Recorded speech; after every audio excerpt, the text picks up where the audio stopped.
un exemple, j'aimerais qu'on s'attribue cette histoire-là, qu'on se la prenne à nous, là, et qu'on essaye de la vivre pendant quelques minutes de la prédication, parce que je crois que c'est important, et les histoires de la parole de Dieu, elles ont été écrites pour notre instruction.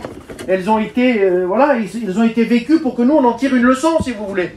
Et dans le livre des Nombres, c'est le 4e livre de la Bible, dans le chapitre 35, il y a une belle histoire. Il y a vraiment une belle histoire qu'on trouve 3 fois dans la Bible. On la trouve aussi dans le livre du Deutéronome, au chapitre 19. On la trouve aussi dans le livre de Josué, au chapitre 20. Et il est question des villes de refuge. Et ces villes de refuge, là, elles servaient à quelque chose de particulier. Et puis je voudrais vous dire ça, avant de commencer, quoique j'ai déjà commencé, c'est que la Réunion, elle a une direction particulière. Quand tu viens à la Réunion, je pense pas, j'espère pas, quoique c'est le cas quelque part. Parce que si tu viens à la Réunion et que rien se passe, sachant que Dieu peut te donner, hein, il peut plus que te réchauffer, il peut plus que accorder une prière, mais il peut te donner bien plus. J'espère que tu es venu chercher beaucoup ce soir. Amen. Parce qu'on a affaire à un Dieu qui peut donner beaucoup. Vous comprenez? Parce que quand tu vas repartir de la Réunion, si tu n'as pas accepté ce que Dieu est venu te donner, ben quand tu vas repartir, je voudrais te dire que quand tu as ouvert la porte tout à l'heure, là, il y a certaines choses qui t'attendent derrière, là. Et je voudrais faire peur à personne, mais c'est une réalité, ça. Et on vient à la Réunion parfois avec des fardeaux. Mais quand on vient à la Réunion, symboliquement, on les dépose là. Ils sont là, ils sont derrière la porte. Et on peut rentrer ici avec une vie compliquée, avec des angoisses. Eh ben, l'angoisse, la solitude, la tristesse, la peur, la crainte, le fardeau, la fatigue, c'est tout derrière la porte là. Mais si tu fais ce qu'il faut, parce que Dieu va faire ce qu'il faut lui. C'est sûr et certain que Dieu va faire ce qu'il faut encore. Il est tellement bon, il est tellement fidèle, il a tellement le moyen d'y arriver. C'est facile pour lui de le faire. C'est ce qui est difficile pour Dieu, c'est même impossible de faire quelque chose à un cœur fermé. Ben, je voudrais te dire, excuse-moi, je veux surtout pas être un oiseau de mauvais augure. Mais si tu n'acceptes pas ce que Dieu a pour toi, quand tu vas ouvrir la porte tout à l'heure, là, ben, tous ces mauvais compagnons de voyage, là, ils vont repartir avec toi. Et puis tu vas commencer à gamberger, tu vas commencer peut-être à te rappeler certaines scènes de la Bible. Tu vas dire que c'était beau quand il a dit ça, que c'était beau, mais écoutez, le beau, aller à Cannes, aller à Monaco, c'est beau, c'est très beau. Mais ce qu'on veut ce soir, c'est du bon. Et le bon, il faut qu'il rentre. Si ça rentre pas, ça restera beau. C'est une réunion, on a eu un peu froid, mais c'était trop bien. Mais c'est pas ça que Dieu est venu faire. Il est venu peut-être améliorer, changer, renouveler, je sais pas moi, ce qu'il y a besoin dans ton cœur. Moi je suis là, je vous prêche, et je vous promets que c'est vrai. Parce que si je commence à vous dire une bêtise au départ, vous comprenez bien que ça peut pas aller. Moi qui vous prêche la parole de Dieu, j'ai besoin du bon. J'ai besoin de Dieu. J'ai besoin que Dieu me parle. J'ai écouté la parole de Dieu. En la prêchant, je l'écoutais. Il y a tellement de choses à recevoir parce que Dieu parle. Mais combien de fois tu as écouté Dieu parler? Tu pourrais pas le compter. Je te dis la vérité, lui il compte. Tout est répertorié. La Bible dit que chaque pas que tu as fait, il en connaît le chiffre. Chaque cheveu qui tombe de ta tête, il les connaît. Chaque larme qui a coulé de tes joues, il les a mis dans des outres. C'est marqué, tout est répertorié. Dieu parle. Amen. Juste dans l'Ancien Testament, écoutez, c'est pas pour dire des chiffres, c'est pour vous expliquer comment que c'est ce que Dieu fait le plus. À 4500 reprises, dans les 5 premiers livres de la Bible, on voit ça. Dieu dit, Dieu parla et Dieu ordonna. Ces 3 expressions de la Bible qu'on retrouve 4500 fois, juste dans le Premier Testament, l'Ancien Testament. Dans les 5 premiers livres, il le dit 500 fois. Tellement que Dieu parle, Dieu parle, Dieu parle. Et là, dans le livre du Nombre, au chapitre 35, au départ, le texte, il commence comme ça. Moi, je vais vous lire le verset 9. Mais juste au départ du chapitre 35, il dit ça. Dieu parla à Moïse. Dieu parla. Encore une fois, l'expression, on la retrouve. Dieu parla à Moïse dans la plaine de Moab. Et il lui dit, dis aux Hébreux, dis à mes enfants, que ce que je leur ai donné, ils venaient d'attribuer des villes. Il y avait 48 villes qui avaient été distribuées avec les alentours, il y avait plein de choses. Mais je ne vous parlerai pas de ça, ce serait trop long. Mais il va dire à un moment donné, tu diras à mes enfants, aux Lévites, qui reçoivent aussi quelque chose. Alors Moïse va aller trouver sur l'ordre de Dieu les Hébreux en disant, voilà, à vous les Lévites, en voulant dire à ceux qui travaillaient pour Dieu, parce que eux, normalement, ils n'avaient pas de terrain. On le sait tellement aujourd'hui que si on est attaché aux choses de la terre, c'est difficile de servir Dieu. Alors les Lévites font partie de ceux qui étaient détachés des choses de la terre. Vous, il dit, votre héritage, ce sera moi, ce sera Dieu. Eh bien pour vous, vous allez avoir des villes dans lesquelles vous pourrez vous établir. Ce sera 6 villes, mais ce sera des villes de refuge. mais c'est particulier ce que je vais vous dire ce soir, mais nous on va le sortir un petit peu là, et on va se l'attribuer à nous, vous voulez qu'on s'attribue une scène de la Bible à un moment donné, je crois que c'est important. Alors le verset 9, je le lis maintenant pour vous, mais on sait maintenant que les Hébreux avaient des villes, ils en avaient 42, et les 6 en question là, sur les 48, elles ont été attribuées à un peuple en particulier, aux Lévites, à ceux qui servaient Dieu. Comme le chauffage que je vous ai dit tout à l'heure là. C'est de lui qu'il est question. C'est lui qui va nous intéresser si on a un petit peu froid. Quand on a un besoin, on va aller vers un chrétien qu'on sait qu'on peut recevoir un petit mot. C'est normal ça. Mais c'est pour ça que ces villes-là, ces 6 villes de refuge, elles ont été attribuées à des Lévites, à ceux qui servaient Dieu. Amen. Amen. Écoutez ce que dit la parole de Dieu. Pourquoi ces villes étaient là? Nombre 35 et le verset 9. L'Éternel parla à Moïse et dit, « Parle aux enfants d'Israël et dis-leur, lorsque vous aurez passé le Jourdain et que vous serez entrés dans le pays de Canaan, vous établirez des villes qui soient pour vous des villes de refuge où pourra s'enfuir le meurtrier qui aura, écoutez bien, tué quelqu'un involontairement. » Alors là, je crois que on peut s'arrêter une seconde. Comment est-ce possible, hein?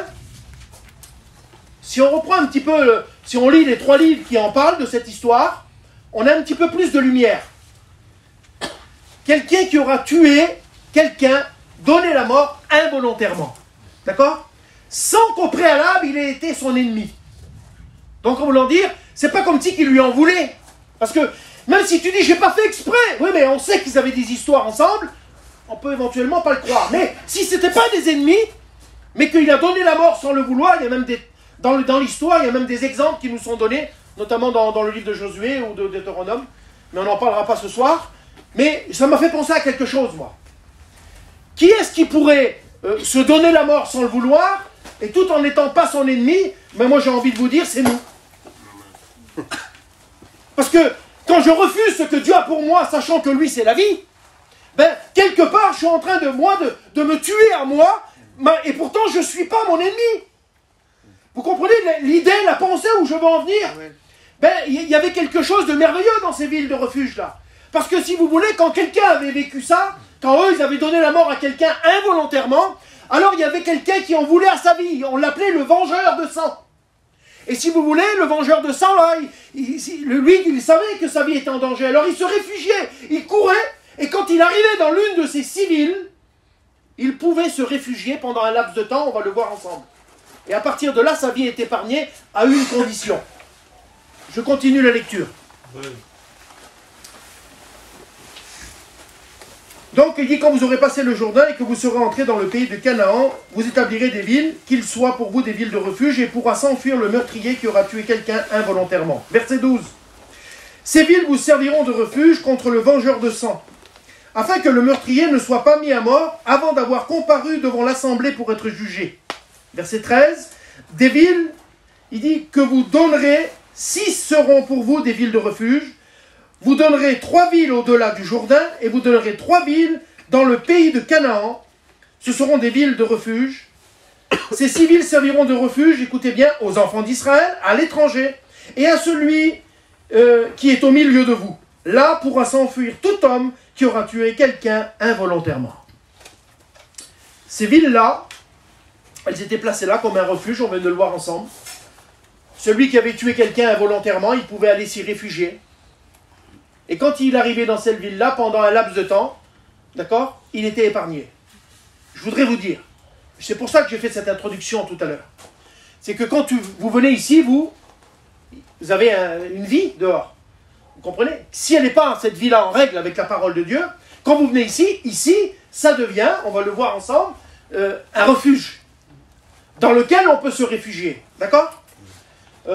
Quand on vient à la Réunion, quel que soit ce qui se passe dehors, et je dis bien quel qu'il soit ce qui se passe dehors, quand la parole de Dieu elle vient toucher mon cœur, quand encore une fois Dieu me parle, Dieu me dit, et Dieu m'ordonne quelque part, parce que c'est les questions des 3 mots là, et que timidement je lève ma main, et je prends une décision pour Dieu, je voudrais te dire qu'à ce moment-là, tu es épargné de ce qui te condamnait tout à l'heure. Mais si jamais, on va le voir ensemble, tu viens à la Réunion, tu as beau dire que c'est bon, tu as beau dire tout ce que tu veux, s'il n'y a pas une décision qui se prend dans ton cœur, et que tu repars dehors, tu es de nouveau en danger. Tu es là comme dans un refuge, nous dont le seul refuge a été de saisir l'espérance qui nous a été proposée, déclare l'Épître aux Hébreux. C'est une proposition de Dieu. Alors toi, certainement, je le crois moi, combien de conversations on a eu, nous, avec des gens qui venaient à la Réunion et bien avant qu'ils se convertissent, ils nous disaient, quand j'arrivais à la Réunion, moi j'étais quelqu'un d'angoissé, j'étais quelqu'un qui prenait des cachets pour dormir, j'étais quelqu'un qui était très nerveux, j'étais quelqu'un qui fumait beaucoup. Mais écoute, pendant l'heure de la Réunion, là, qu'est-ce que j'étais bien. Mais qu'est-ce que j'étais bien. C'était merveilleux, c'était une heure là, de bénédiction. Mais ils ne prenaient pas de décision. Ils ressortaient dehors, pas arrivaient dans la voiture, tout recommençait, comme je vous l'ai dit tout à l'heure, les cigarettes, les coups de téléphone, les nerfs, les nuits agitées, l'angoisse, et toutes ces vilaines choses. Pourquoi? Parce qu'il n'y avait pas une décision qui avait été prise. Alors c'est important. Parce que rien que dans la signification, les noms, j'ai retenu un petit peu les noms, je les ai marqués, de ces villes en question. Vous avez remarqué qu'il est question, au départ, du Jourdain. Il dit, quand vous rentrerez au-delà, c'est une phrase qu'on écoute souvent dans la parole de Dieu, au-delà du Jourdain. Souvent, pour le peuple hébreu, c'était de l'autre côté du Jourdain, parce que ça symbolisait l'humilité. Le Jourdain veut dire qui descend. Et quand on vient à la Réunion, et qu'on passe de l'autre côté du Jourdain, jusqu'à aller à s'humilier pour reconnaître nos besoins, Amen. Pour dire, oui, c'est vrai, mais écoute, je le reconnais, j'ai des angoisses. Je le reconnais, je passe pas bien les nuits, je prends des petits cachets, je reconnais que j'ai tendance à avoir ceci ou cela comme problème. Tu vois, c'est pas à nous que tu le dis, c'est dans ton cœur que ça se passe. Amen. Mais Dieu le sait. Oui, Dieu sait, il t'a amené ici comme dans un refuge, mais si tu es fatigué et que tu ne te reposes pas, si tu as faim et que tu ne manges pas, si tu as soif et que tu ne te désaltères pas, automatiquement, tu auras toujours ces mêmes symptômes de froid, de faim et de soif. Il faut venir ici et de fatigue, il faut recevoir ce que Dieu a pour nous. Amen. Alors écoutez, simplement la signification de ces villes, je les ai notées. La première ville, c'est Betser, qui veut dire défense, fort et pépite d'or. C'est beau déjà la signification. C'est la première ville au-delà du Jourdain. Ça veut dire que quand on descend un petit peu, on peut attribuer ça comme une question même. Qui descend? Ça veut dire celui qui descend. Mais si je pose la question, moi, qui descend là ce soir? Qui c'est qui voudrait descendre? Qui c'est qui voudrait un petit peu s'humilier? Mais regarde ce que tu vas recevoir. Tu vas recevoir, c'est que lui, il va prendre ta défense. Lui, il est fort. Et lui, il est la pépite d'or. Il est la valeur dans la Réunion. Vous avez vu l'histoire de la parabole de celui qui a trouvé la pierre dans le champ, là? C'est un homme qui, toute sa vie, il a cherché des perles. Et certainement, j'ai écouté Ken prêcher là-dessus l'autre jour, l'étudiant, et qui disait c'était merveilleux. Il dit, cet homme-là, certainement, il avait dû en trouver. Il y a de la valeur, des fois on a des valeurs. Sur le plan humain, il y a des hommes et des femmes qui ont déjà des valeurs, sans être chrétiens. Mais quand on a trouvé la perle de grand prix, la pépite d'or, c'est ça qui a de la valeur. Qu'est-ce qu'il fait? Il va vendre tout ce qu'il a, en voulant dire, toutes ces valeurs qu'il croyait avoir accumulées, avoir mis de côté, avoir ces raisonnements-là. On écoutait Isaïe par rapport à l'enseignement que l'enfant a reçu. Mais si vous voulez, on croit nous éduquer nos enfants, on croit assurer un avenir financier, on croit que c'est bien. Puis d'un seul coup, on rend compte que la perle de grand prix, elle était là. Il vend tout ce qu'il a pour acquérir le champ, parce que la perle de grand prix, elle est dedans. Amen. Ben là, la première signification, là, c'est ça. Je sais pas, mais c'est lui qui prend ta défense quand l'ennemi viendra se présenter avec l'angoisse, avec la fatigue, avec les mauvaises pensées, avec les liens qui te tiennent, parce que lui, il est fort. Amen. Tu comprends? Et lui va mettre de la valeur à ta vie. Ça, c'est la première signification. La deuxième, c'est Ramoth. Ça veut dire hauteur. Vous comprenez que c'est ça qui est terrible. Il dit que celui qui s'humilie, il fait grâce aux humbles. Vous êtes d'accord? Il va élever celui qui s'abaisse. Ben, automatiquement, on prend de la hauteur.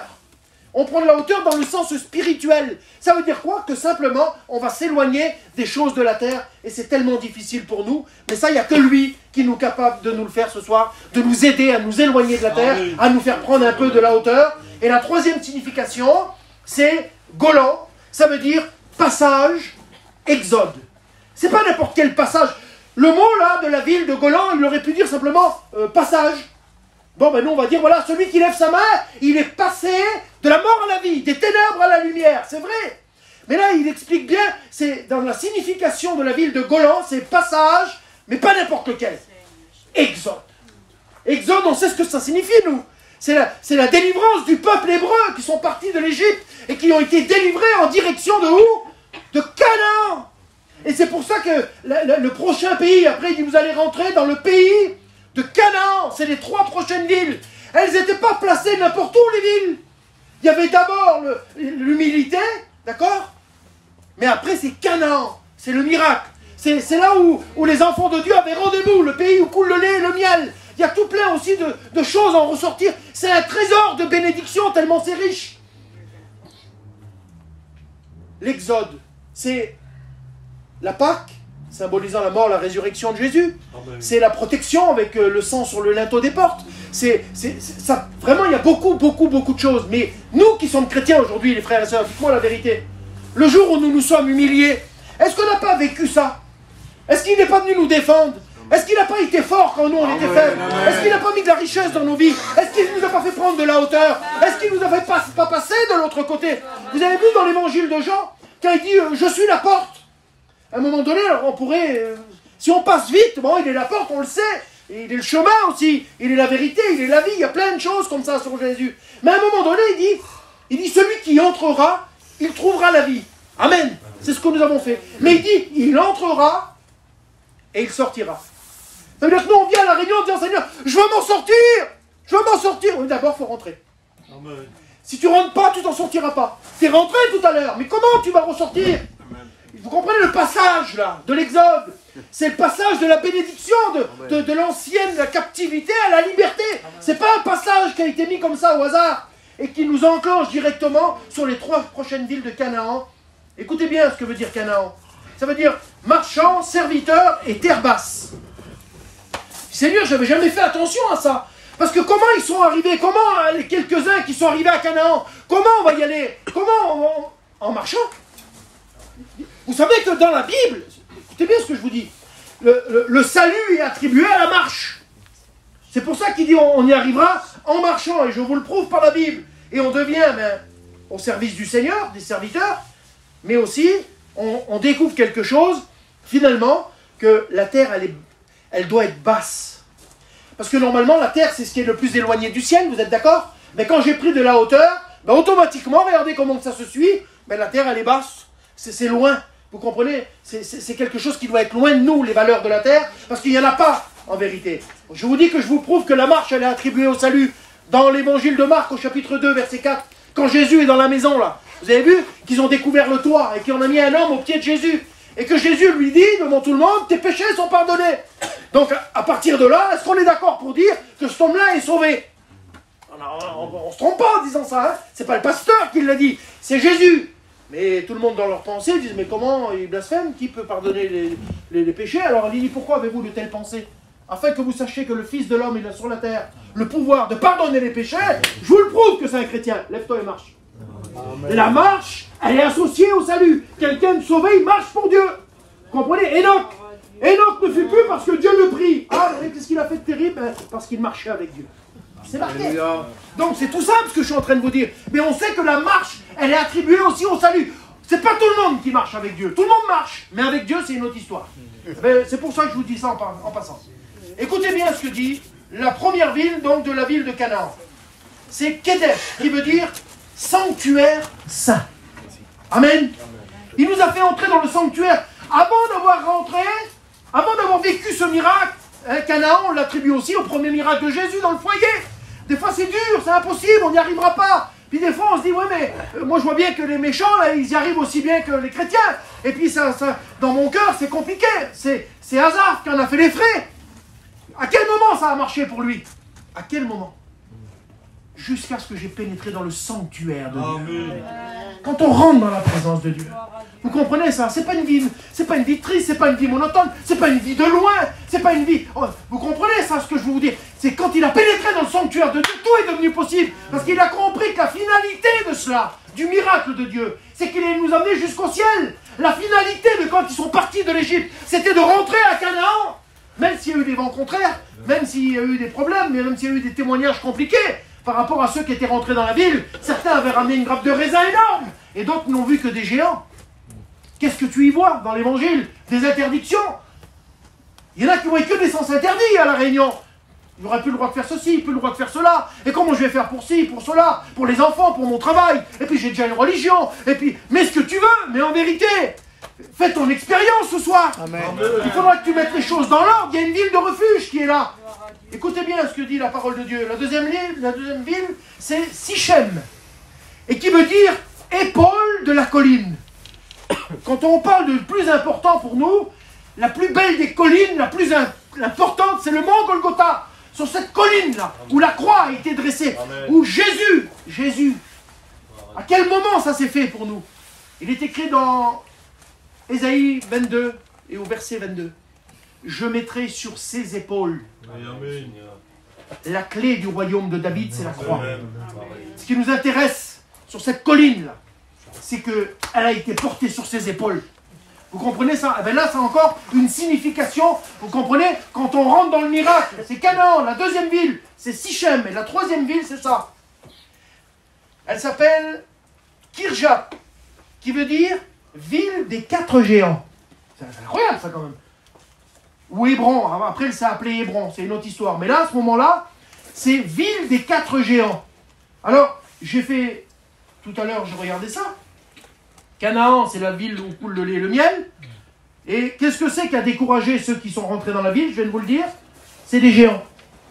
Quand ils sont arrivés là-bas, mis à part Josué et Caleb, qui pour eux, ils ont vu des bonnes choses, les autres, ils y ont vu que des géants. Mais il y a toujours, à la finalité de cela, à la fin de la réunion, quand on va peut-être faire, je ne sais pas si on fera un appel ou pas, si on va chanter un cantique ou pas, mais pour vous dire qu'il y a toujours des géants, il y a toujours des problèmes, mais tu peux pas, ça va être compliqué, tu n'y arriveras pas. Et si tu ne tiens pas, et si tu as déjà essayé, et si tu reviens encore et que tu n'y arrives pas, qu'est-ce qui va se passer? Il y a toujours ces géants là, mais nous on le sait là. Ces villes sont devenues des villes de refuge. Parce que les géants, nous on les a terrassés. Vous comprenez, on a eu un exemple. C'est que Jésus, il a tout accompli à la croix. On n'a plus besoin de vouloir rajouter autre chose, si ce n'est que de le suivre dans le chemin qu'il nous a tracé. Je voudrais vous encourager par ces mots. Avant David, il n'y avait jamais eu de tueur de géants. On n'en voit pas dans la Bible. Mais après David, parce qu'il a été l'exemple pour nous, il y a eu des hommes qui ont aussi terrassé des géants. Parce qu'ils ont dit, mais alors c'est possible. Je voudrais que tu dises, que tu regardes au bon exemple, celui-là de feu là, et pas l'autre. Vous comprenez? Parce que nous, des villes de refuge, hein, c'est ça qui m'intéresse aussi moi. C'est qu'ici, nous, il y en a eu des villes de refuge. À Villeneuve-Loubet, à l'église, vous croyez pas que c'est... Villeneuve-Loubet, vous croyez que c'est pas une ville de refuge avec l'église?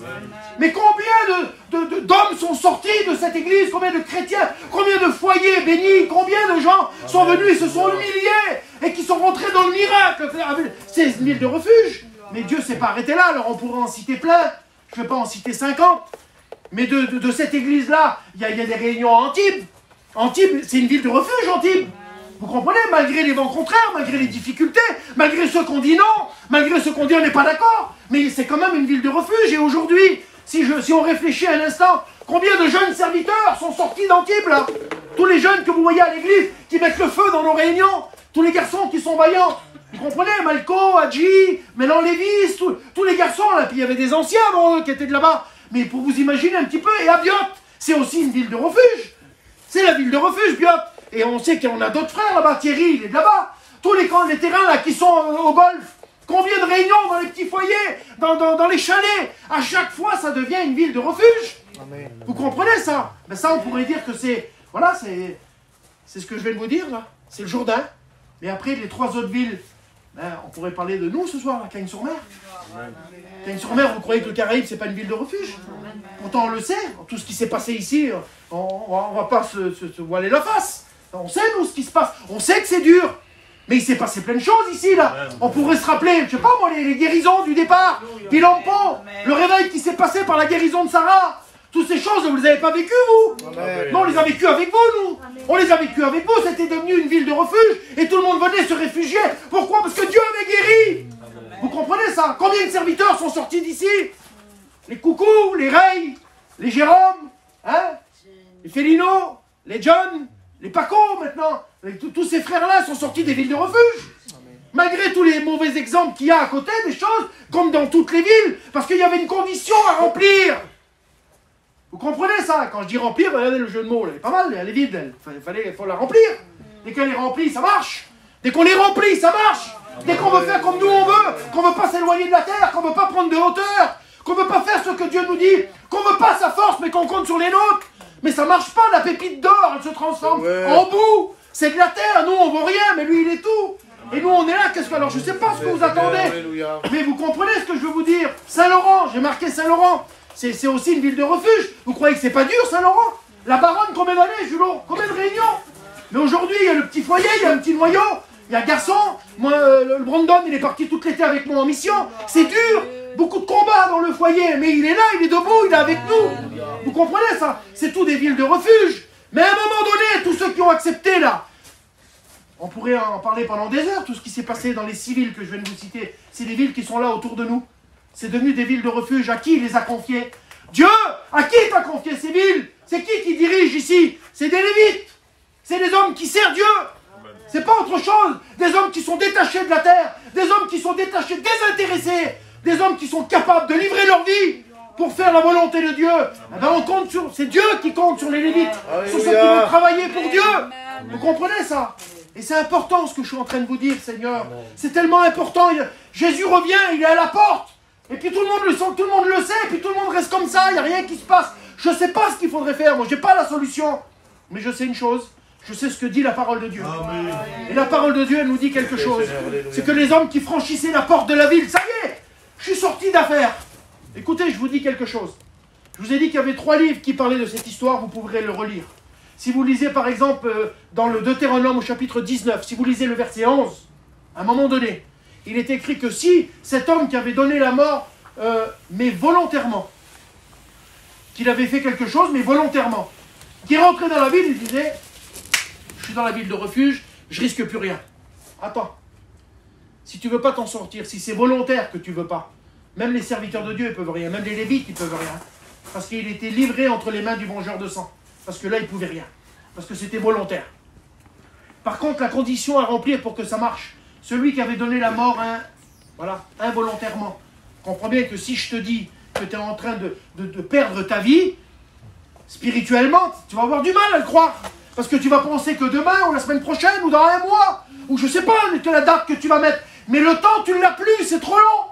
Maintenant, le Seigneur, il revient, il est à la porte, il faut la régler, cette histoire. Amen. Une fois pour toutes. Amen. Vous comprenez ça?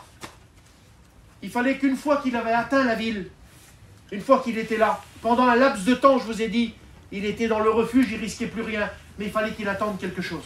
Il y avait une seule chose qui pouvait le délivrer de ce qu'il attendait dehors. Il fallait qu'il attende la mort du sacrificateur. Il y avait le souverain sacrificateur qui était en poste dans la ville. Et quand lui, il arrivait, qu'il ait tel âge ou tel âge, peu importe, il fallait attendre que le souverain sacrificateur, il meure. Si tu viens à la réunion et que tu n'acceptes pas la mort et la résurrection de Jésus, qui est le symbole de la croix, vous comprenez ça? Le plan de Dieu, de la rédemption, si tu n'acceptes pas ce que Dieu a fait pour toi, tu pourras venir à 10 millions de réunions. Ça ne changera rien à ta vie. Il est écrit dans l'histoire que quand des hommes venaient un moment et qui perdaient patience, c'est trop dur, c'est trop long, c'est compliqué. Et puis tu sais, c'est pas facile pour moi. Hein. Ils ressortaient, le vengeur de sang les attendait et ils perdaient leur vie. Mais pour celui, je vous promets, parce que c'est la Bible qui le dit, pour celui ou celle qui rentre dans la réunion, qui accepte la mort de Jésus et sa résurrection, la Bible dit qu'il pouvait repartir chez lui à ses activités, à ses affaires et à sa maison. Amen. Tu pourras repartir chez toi et tu ne risqueras plus rien. Tu bénéficieras de la protection de Dieu. Tu seras dans sa main, tu seras dans son plan, tu seras dans son livre. Je vous dis la vérité, c'est merveilleux. C'est merveilleux. Ce que je vous ai dit là, écoutez, je le crois. Amen. Je le crois. Moi, je le crois que pour quelqu'un qui vient à la réunion et qui va selon les directions de Dieu, qui rentre dans le pays, là, il arrive là, qu'est-ce qui se passe? Mais non, même sur le plan géographique, Seigneur, c'est rien du tout. Les mots, vous les connaissez par cœur. Là. Le Jourdain, voilà. Canaan, vous connaissez tout ça par cœur. Tout ce que je vous ai dit là, je suis persuadé que je vous ai rien appris quasiment. Mais il faut le mettre en pratique. Amen. Les frères et sœurs, il faut le mettre en pratique. Je vous en supplie au nom de Jésus. Il faut le mettre en pratique parce que Jésus revient et on n'a plus le temps. On n'a plus le temps. On est dans le Jourdain. L'humilité, tu as besoin de régler quelque chose, rentre dans le Jourdain. Humilie-toi. Demande la grâce de Dieu. Il prendra ta défense. il sera fort parce que toi tu es faible. Tu trouveras de l'or, il te fera prendre de la hauteur. Tu comprends? Il te fera passer du bon côté. C'est toutes les choses qu'on vient de voir ensemble. Mais je voudrais qu'on prie le Seigneur. Amen. Vraiment, je voudrais qu'on prie le Seigneur. J'espère que la parole de Dieu vous a fait du bien. Amen. Moi, elle m'a fait du bien en la lisant, en la méditant. Amen. Elle m'a fait du bien en la fraîchant. Mais je voudrais tellement que tu comprennes qu'il y a quelque chose pour toi ce soir.